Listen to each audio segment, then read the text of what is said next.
চলে এলাম বাসুদেবপুর। একটা রুম আছে, ওখানে জিওর সব লেবারগুলো থাকে। এটা আমাদের জেবির থেকে থাকা রুম দিয়েছে। এবার রেডি হয়ে আমরা বেরিয়ে যাব জিওর টাওয়ারের উদ্দেশ্যে।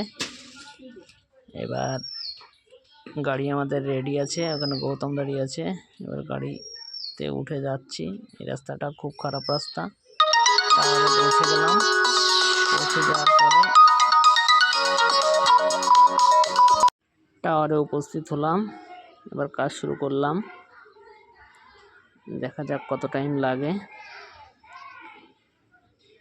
নিচের থেকে ভাইপো ভিডিও করছিল, সেই ভিডিওটাই পোস্ট করলাম। এবার এফডিপি জয়েন্ট শুরু হয়ে গেল। নিচের থাকে দুটো এফডিপি বসবে।